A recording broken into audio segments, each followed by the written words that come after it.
What's up, friends? So I was watching JonTron yesterday as part of like a bigger project I'm working on for the channel, and then he said this. Like Aphrodite rising from the sea foam of Uranus' severed ball sack. No, I'm serious, that's how it happened. And that got me thinking, it's been a hot minute since I've checked out Overly Sarcastic Productions and Greek mythology. That's what we're gonna do today. Welcome back, friends, and a special welcome to all the new friends out there. I'm YoBGS, and based on that origin story, I don't think I'm going to be checking out Aphrodite today, although a number of you have recommended to me that I should watch Overly Sarcastic Productions, Miscellaneous Myths, Hades, and Persephone. If you're having fun watching along with me, make sure to leave a comment down below, and also check to see if you're subscribed. Subscribing to the channel is the easiest way to get me to make more of the kind of videos that you like. Now, you let me know last time. This is red, as evidenced by the red eyes. I don't know if blue is in this one, but I'm looking forward to whatever we got. Okay, let's not kid ourselves here. Relationships in Greek mythology are almost unilaterally weird. Really bad. Oh, Zeus and Hera get some flack for Zeus's non-stop adultering with extremely unwilling mortals, and Hera subsequently punishing the innocent mortals involved, but that's got nothing on the story of their actual marriage, which I will not be recounting here because it is so far from consensual there is no way for me to be funny about it. And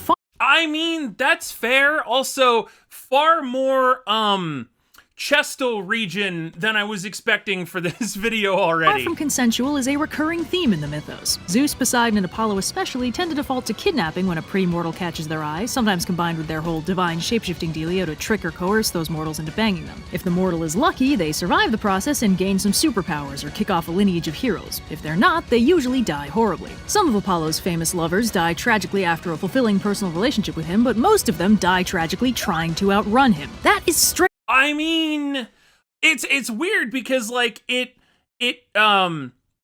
fits into that like inherent thing of, you know, before we were sort of like conscious and before we considered ourselves more evolved beings, it was like those are the main things you need to do, right? You need to eat and you need to reproduce. And so it seems like most of the gods' adventures are about that and some type of origin story for everything related to that. Straight up fucked, and everybody knows it. Ew, wait, was that a Yoshi noise? Run him. That is straight up fucked, and everybody knows it. Check almost any Olympian god's list of lovers, and you'll usually find at least one character who super didn't want to be on that list. Yes, even your favorite. Yes, even Olympian soft boy Dionysus. And I will be the first to admit that I gloss over a lot of this stuff in my videos, and I do that because it makes me incredibly uncomfortable. Thank you. It really isn't like, it's not...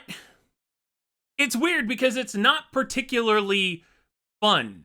Meaning like, it's weird because you want to cover these stories because they're weird, but then they cross over into the realm of like, you know, you think about it, these were the stories that like Greek kids would learn growing up, and then, you know, you raise a society that like thinks that that's okay. I'm not talking about now, I'm talking about way, way, way long ago. Can you blame me? It's not like I'm the only one. I grew up with a freaking picture book that told me Zeus was a cool guy who had a lot of cool kids that did cool stuff. I watched a Disney movie about these people. I don't have an easy time reconciling the fact that these shining heroic figures that inspired so many incredible stories were characterized as absolutely garbage in several very key ways. And when I do talk about that stuff, it feels disingenuous to talk about anything else, as if that first thing isn't very much a deal breaker for finding the characters heroic or compelling. Okay, so this is like, weirdly enough, I was not expecting Overly Sarcastic to be one of the most serious videos I've covered, but here we are starting out with like an incredibly serious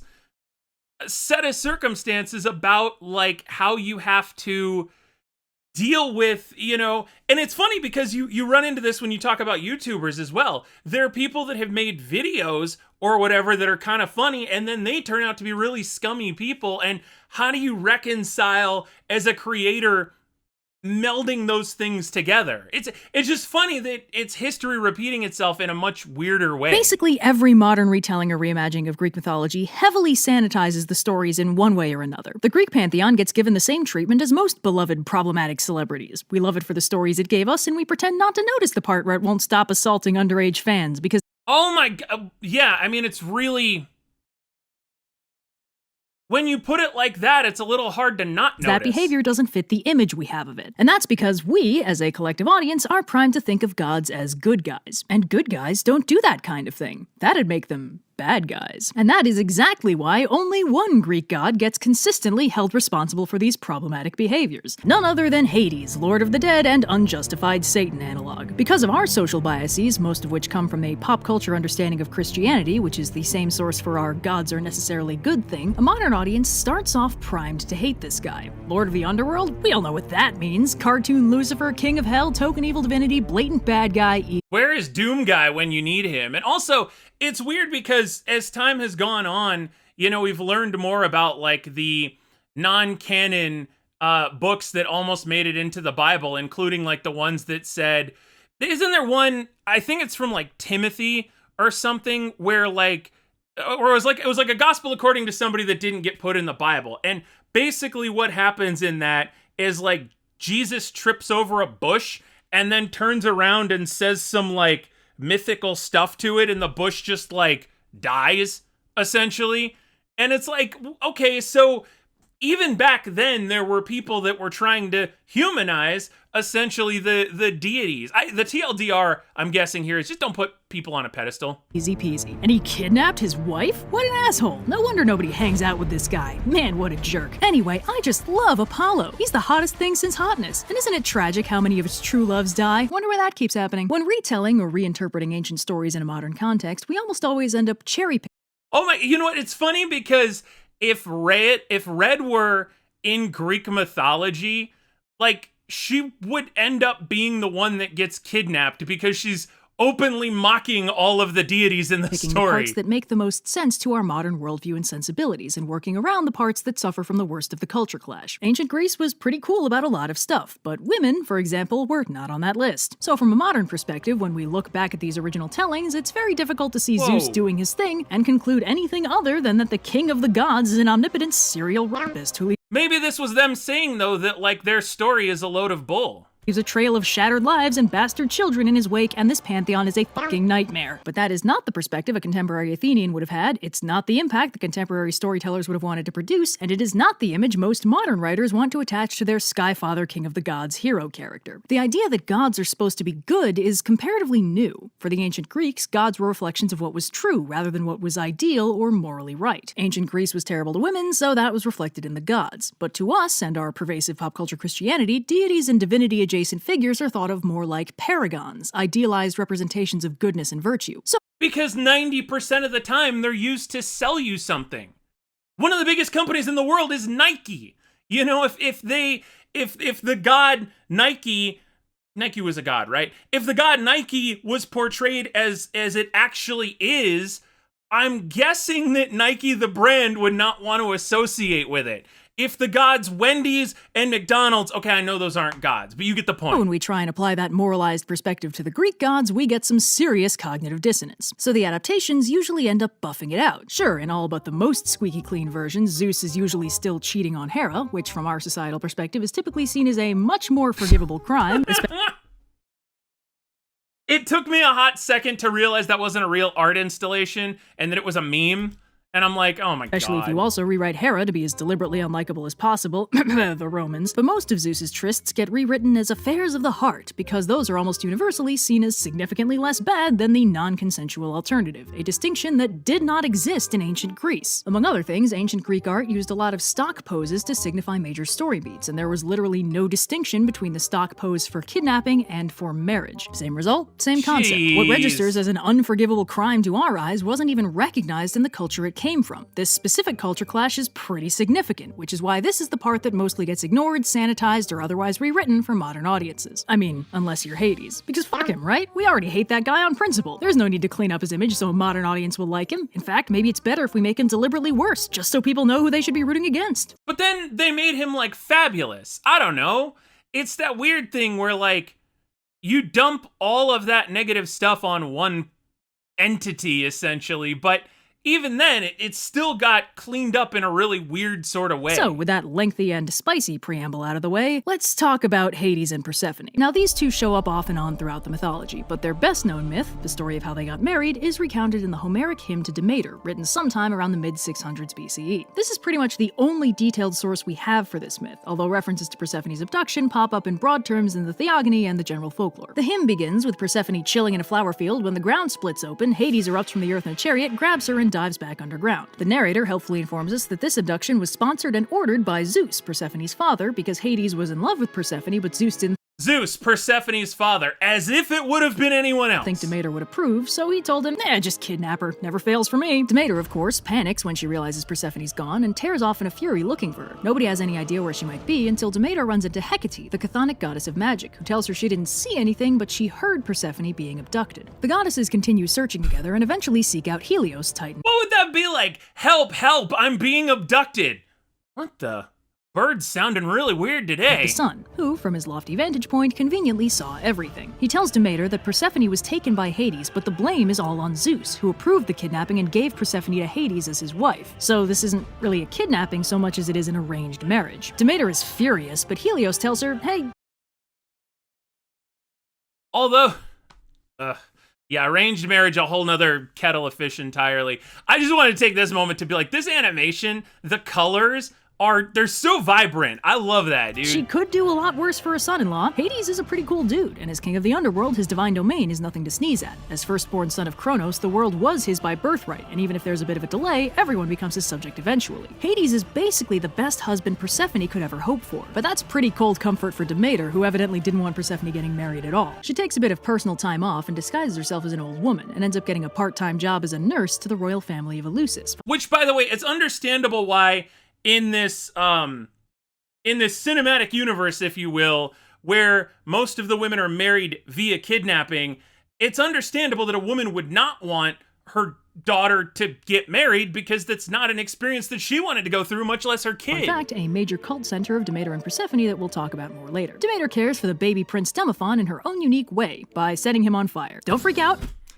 Because, of course. Also, shout out to this is an old school reference, and I get it. It's totally cool. She's just burning away his mortality little by little, making him more and more godlike as he grows. But one unlucky night, his mother Metanira spots Demeter setting her baby on fire and freaks out, disrupting the ritual and pissing off Demeter something fierce, which at this point is becoming a running theme. Demeter reveals her true identity and orders them to build her a temple as an apology, and when they do, Demeter takes up residence in her fancy new chateau. Yeah, you never want to activate a god, you never want to activate a deity's trap card. But she's still really pissed off and sad about Persephone, so she sits back and has a nice little sulk about it for a while. It's okay, sometimes you just gotta get it out of your system. One little problem though, Demeter is responsible for all plant growth, grain, fruit, vegetables, the works. Livid at the loss of her daughter, Demeter stops the plants from growing, shrouding the world in eternal winter and straight up killing quite a lot of people. Now, I think we can all agree that people are very important. After all, without people, we wouldn't have any divine sacrifices. Well, there you go. I was about to say, debatable. So, alright, so it would strike me that this story was added to the Greek mythos as like I don't want to say excuse, but like as a explanation for a famine, right? Because you're trying to build this history in a world where there are also divine beings who you would think could bless you with the most bountiful harvest every year. So a year that it's not so good, you have to kind of justify that somehow. So the Ice Age and the mass casualties draw the attention of Zeus, who notices Demeter seems really upset for some strange reason. He sends Iris, goddess of the rainbow, to summon Demeter, but she ain't budging. Zeus realizes this might be a problem and sends the other gods to try and convince Demeter to stop, with offerings, gifts, anything. But none of those things are Persephone. What was this music? I don't know if y'all can hear this in the background, but it was like that. It sounds like Gangnam Style almost. This might be a problem and sends the other gods to try and convince Demeter to stop, with offerings, gifts, anything. But none of those things are Persephone, so Demeter is unmoved. Desperate to This also feels a bit like the story of Frozen, no? I mean, obviously not because Elsa can control ice, and wasn't that based on like a Nordic fairy tale, I think? But still, the idea of like a child of a deity kills everything off because she's upset. Escape the consequences of his actions, Zeus sends Hermes to Hades to see if he can convince him to let Persephone return to the surface. Yeah, Hermes scoots down to the underworld and finds the couple. Well, this part of the text is a little bit garbled, but basically, Hades and Persephone are hanging out, and Persephone seems kind of bummed out and missing her mom. Hermes explains the whole Demeter murdering everyone. But you literally married her to the King Goth. Of course she's gonna seem bummed out. That's the first rule of being goth. One situation, and Hades is like, oh balls, that doesn't sound good. Yeah, no, Persephone, absolutely go and talk to her. He also takes a minute to ask Persephone not to be sad. As his wife, she'll be a queen of queens, ruler of the dead and highest among the goddesses, and meanwhile, he will work to be the best husband he can be for her. Overjoyed, Persephone prepares to leave Very Phantom of the Opera, kind of. Not really. for the surface and see her mom again. But before we pat Hades on the back too hard, he does get worried that Persephone might never come back to him, so he sneaks her a few pomegranate seeds to bind her to the underworld. How that works exactly isn't really explained, mostly because this part of the only manuscript that preserves this hymn is actually torn. Gotta love those primary sources. Anyway, when the signal fuzzes back into focus, Hermes and Persephone are explaining to Demeter that Persephone can't permanently leave the underworld, presumably because of the whole pomegranate situation, so she'll have to split her time between Demeter and Hades. Demeter's just happy to have her back and stops the whole killing everybody thing, producing spring for the first time. Zeus, finally having the audacity to show his face, confirms that Persephone will need to spend roughly 1/3 of the year in the underworld. The exact fraction varies from telling to telling, but broadly, when she's not around, Demeter gets all bummed again and stops letting the plants grow as a fun callback to that time Which she would nearly killed the explain entire winter. planet, explaining the seasonal cycle very handily. With our status quo firmly established, the hymn ends. Now, there's a few surprising things about this story. For one thing, the hymn itself goes out of its way to absolve Hades of all responsibility except for the pomegranate bit. Everything else is on Zeus as father of the bride and authorizer/orderer of the kidnapping. That is a really good point. Like, now I'm waiting to see how she's gonna flip it up, and now, like, the second, edition 2 of the Greek mythos is gonna blame Hades for essentially everything. It is also funny to think about, because you're mentioning hymns, songs, stories, things like that. And it's funny to think about how 3,000 years from now, if we haven't blown ourselves up, there could be sociologists and scientists and anthropologists who will be looking at, Dua Lipa, Megan Thee Stallion, Justin Bieber, their songs, and trying to devise things about, like, our society based on the music we listen to. And I'm just hoping that the only copy of Sweetest Pie isn't torn, because that's going to make that story get really weird. Hades as wicked villainous kidnapper is a later interpretation unsupported by the original framing. And perhaps more surprisingly, Persephone's role in the coming of spring is fully incidental. It's Demeter bringing the world back to life, which means, functionally, Persephone isn't the goddess of spring. Spring is Demeter's job. The only thing Persephone is explicitly the goddess of is the underworld. And if we go looking through the rest of the mythology, we only find more evidence for this. The Theogony refers to the couple as stalwart Hades and dread Persephone. The Iliad does the same thing. Hades gets a few anecdotes, but is mostly referred to obliquely when the text calls the underworld the House of Hades. Meanwhile, Persephone gets name-dropped as dread Persephone on the regular. In the Odyssey, when Odysseus travels to the underworld and is tormented by ghosts, he assumes Persephone must be responsible for their actions. None of this lines up tonally with innocent flower goddess dragged into the underworld. Persephone is a straight-up queen of the dead, and if we dig a little deeper, things start looking even weirder. First of all, when we do our standard dive into Mycenaean records, we Oh, yeah, of course. I always, anytime I'm trying to, forget Wikipedia, whenever I want to look at it, I just go stare at rocks. That's what I do. find that we have no actual evidence that Hades predates ancient Greece. And that's weird, because we have plenty of evidence that Demeter and Persephone do. Both of them are referenced in Mycenaean Linear B texts under various titles, including What if Persephone put some sort of mystic underworld spell on Hades, turning him into Hades, and she kidnapped him, right? And then because, she's god of things that are beautiful like flowers and whatnot, she pulled the wool over everyone's eyes, made them think that it was him because all he had was his Ankh and, his Chris Angel leather jacket.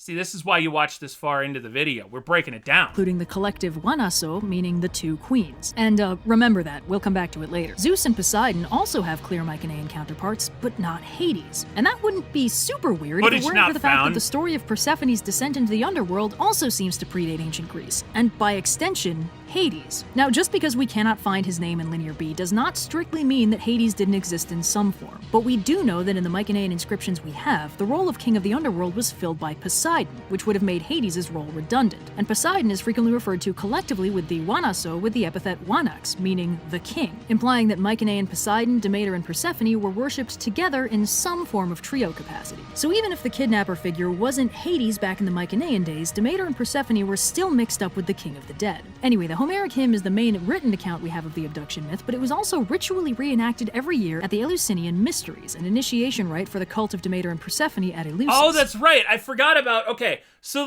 I remember the whole cult thing from the Dionysus video, and Interesting.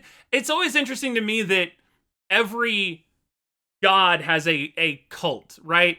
Every deity has their stands back then. And again, parallels between then and now. It's just they were rulers of the underworld instead of, rulers of let's plays of bad games. We don't know what exactly they entailed because the whole thing with mystery cults is that they kept their exact rites secret. But the theory is that it was originally derived from an agrarian Mycenaean religious ritual that predates the Greek Dark Age. The central theme of the mystery seemed to be the three-part journey of Persephone, her descent into the underworld, staying in the underworld while Demeter looked for her, and her ascending out of the underworld to reunite with Demeter. Nope. Hades had a part in the mystery as it was practiced in ancient Greece, but if it's as old as the theory believes, Hades might not have existed when it started in the Mycenaean Age. And he's not as central to the narrative structure as Persephone and Demeter. He's basically just a walking inciting incident to get Persephone into the underworld in the first place. He might not have been strictly necessary in the Mycenaean version, which is good because as near as we can interpolate, he can't have been in it, or at least not as the character. Interpolate? I love that word. I don't know if it's a real word, but if it is, it's a beautiful descriptor of what we needed.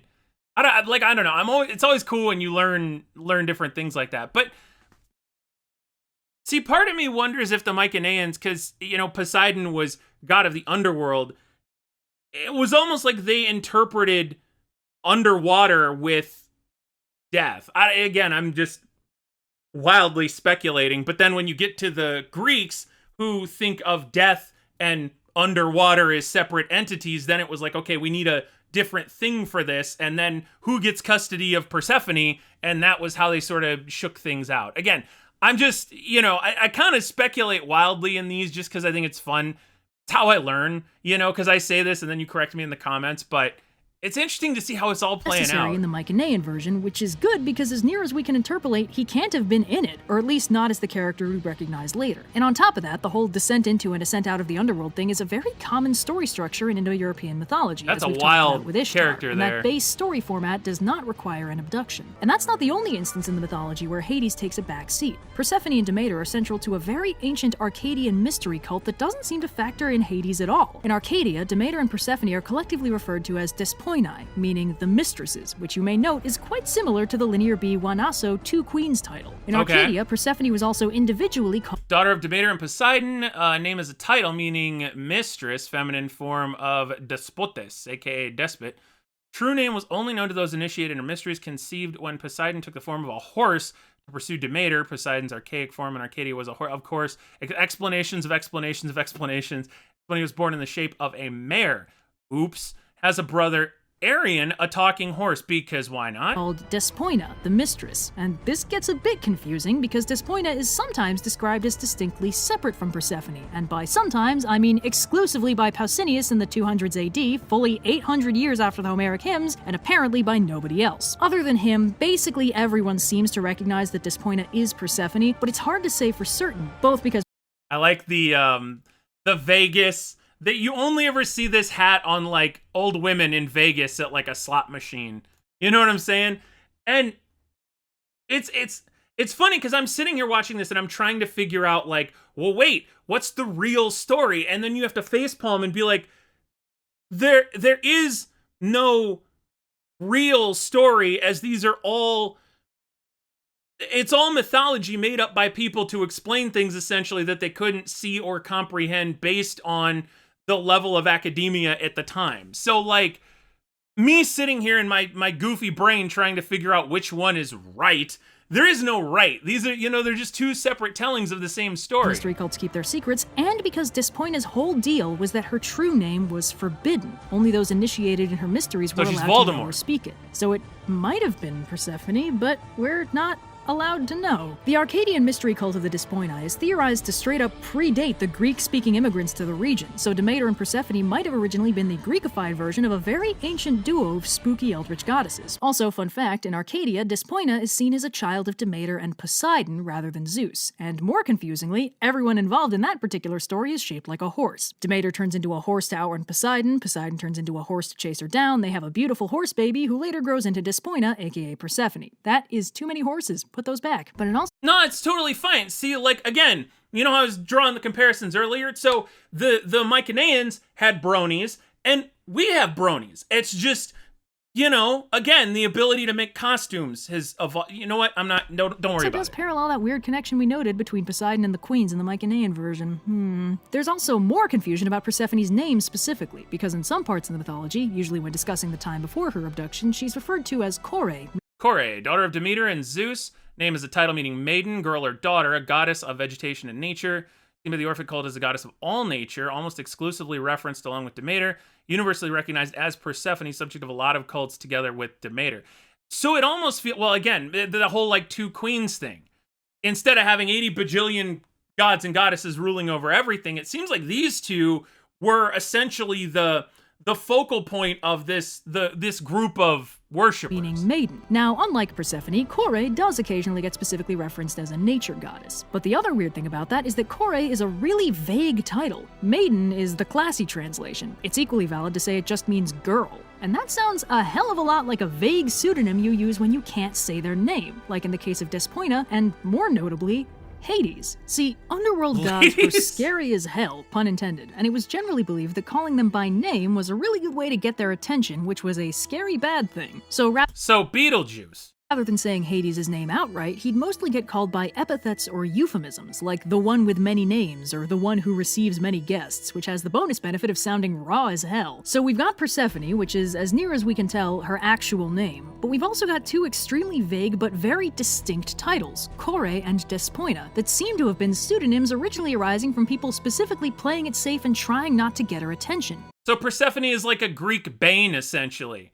She could come out of nowhere, or Two-Face. Right? You don't know which version of her you're going to get if you summon her, so it's best to not summon her because you don't want to die. Pre-Socratic philosopher Empedocles actually calls her Nestis, which supposedly means the fasting one. All these vague nicknames and pseudonyms lend some pretty significant credence to the idea that Persephone's oldest version, whatever it was really, really scary. Like, don't speak her name, you might get her attention scary. And the fact that Persephone has potentially like the Greek version of Bloody Mary, basically. 1,000 years of secret mystery history, while the first concrete confirmation we have of Hades' existence is the Iliad, is actually kind of reflected in how they're characterized in the actual mythos, because Hades doesn't actually do much. He rules the underworld and shows up whenever someone visits, but he doesn't, like, go out and do stuff. He's pretty passive most of the time. Even in his own core myth, he takes a backseat to the core mother-daughter drama. Persephone and Demeter have so much going on, we literally can't tell how many other goddesses and chthonic rituals might be caught up in their personal mythology, but Hades is exactly what it says on the box. He feels simpler. Now, this might be because the underworld kind of creeped the ancient Greeks out, so they avoided talking, thinking, or writing about it in case they attracted its attention. But while that— Well, in part two is we don't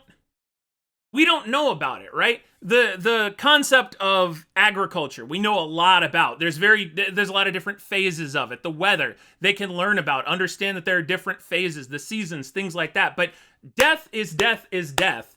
And therefore, the different aspects of death, as people do not tend to die and come back, is kind of final. So you make somebody be the god of the underworld, and then that is it for the observable universe. You know what I mean? Like, you can observe that people die, but that's about it. Would explain Hades' broadly inoffensive and generally lawful characterization, it wouldn't really explain why Persephone, also a dread underworld deity, is disproportionately so much more complicated than him. Now, it's impossible to be sure about almost anything about this, but my guess, and this is just me theorizing, is that Persephone as dread queen of the underworld is probably her oldest characterization, and all her other names and versions came from the deliberate vagueness people used when talking about her because of how scary she was. Nice. The flowery Kore spring goddess stuff seems to have been a later retcon to give her some pre-underworld lore that wasn't reflected in how she was actually worshipped. And if I can get a little wilder in my speculation, I think Hades might have started off as an offshoot of Mycenaean Poseidon. Now, as That's what I said! Yes! I'm a smart boy! I'm giving myself smart boy pats on the back. I'm gonna have a treat later.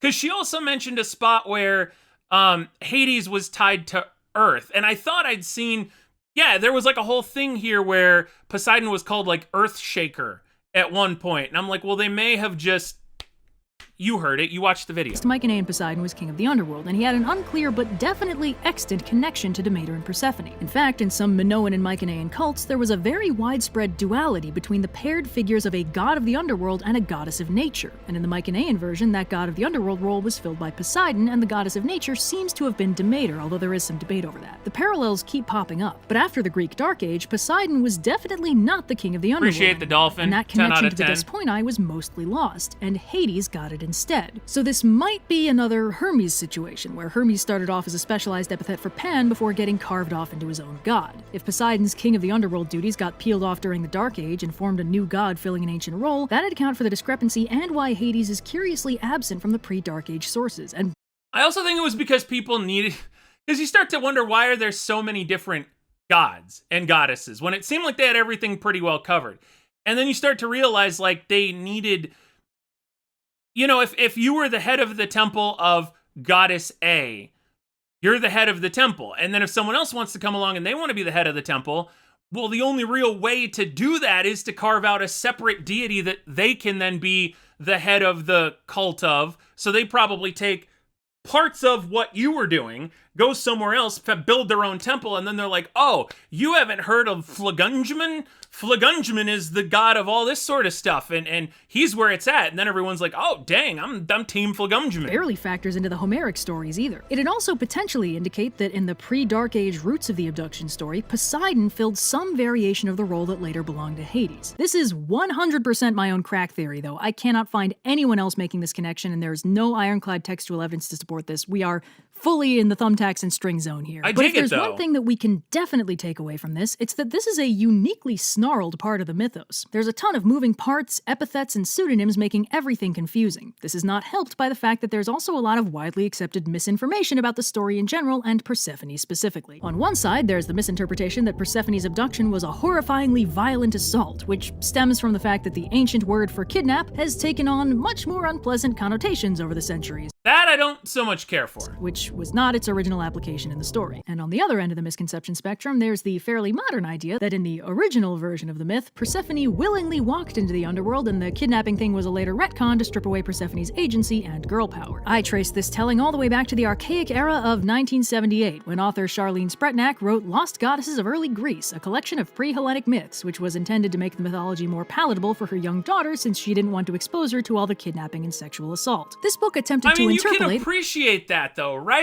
Like, even though it sanitizes a lot of stuff, she wanted to share her interests with her kids. And I feel like that's at least a benevolent goal. What a theoretical pre-patriarchal no-kidnapping version of the myth might have looked like, but it has no sources because there are no pre-Hellenic pre-kidnapping sources for this story. We just don't have them. They don't exist. So this is fanfic. And that's fine. People have been writing Greek mythology fanfic since before there was Greek mythology, but it is definitely not the original version because we straight up do not know the original version. At this point, we'll probably never know the original version. This book was then later adapted by Marjorie Graham, without crediting Spretnak by the way, into a beautifully illustrated retelling that advertised itself as the much older pre-patriarchal version of the myth, and what is thought to be the goddess-worshipping Bronze Age version of the tale, which is the nice way of saying that this is completely unsourced and I hate it. See, that's the only problem, because now, when one person does something with decent intentions, it can get flushed by people who are then trying to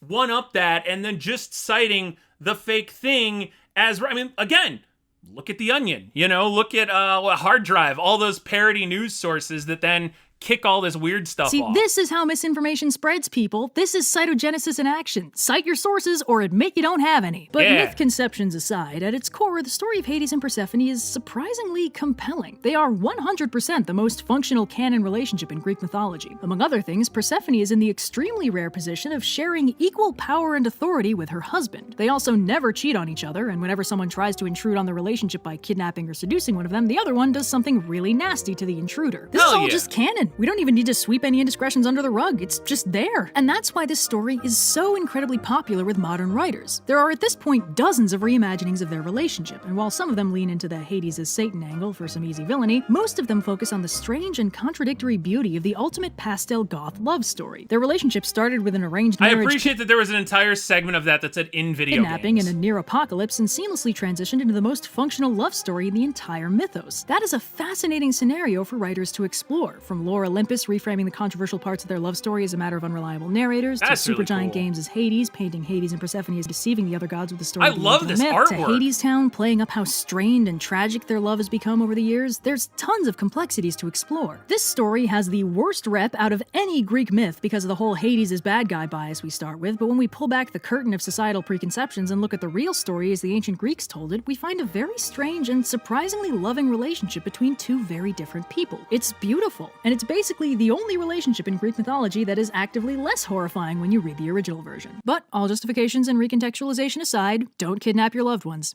Not even if their dad tells you to. We know better now. Oh, the weather outside Yeah, that's fair. is frightful. I don't know what the Christmas music is here for. I really like it. She's a super pleasant singer. And a bajillion Patreons good. They deserve all of the success that is coming their way, because that was an adventure and a half. Like, I never know. Of course, I click a random spot and I get that.